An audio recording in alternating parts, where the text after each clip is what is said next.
In today's video, I'm going to teach you how to open and start editing an event in Google Calendar. To begin, open Google Chrome on your computer. Once Chrome is open, go to Google Calendar and wait for the calendar view to fully load. It helps to give the page a moment so all your scheduled events, time slots, and navigation tools appear clearly on the screen.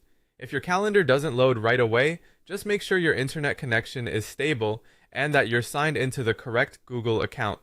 Once you're inside Google Calendar, look at your calendar layout in the main viewing area. This is where you'll see your scheduled events displayed by day, week, or month, depending on the view you're using.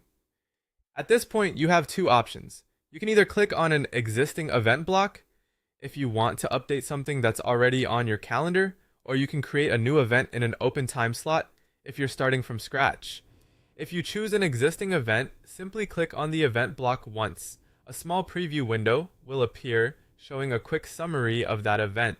If you're creating a fresh event instead, click directly on an empty space in your calendar where you want the event to be placed. That will open a basic event creation pop-up. This quick pop-up is useful for simple entries, but if you want access to all available settings and details, you'll want to move to the full editing screen. Next, look for the pencil icon, which represents Edit Event, and click it. This will expand the event into the full detail editor. In this larger editing view, you'll have access to more fields and options than in the small pop-up window. This is the best place to make detailed changes because it gives you a clearer layout and more control over the event information.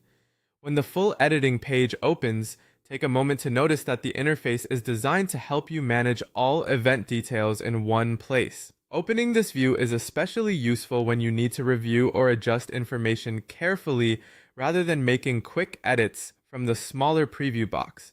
That's it for this process. You've now opened Google Calendar in Chrome, selected or created an event, and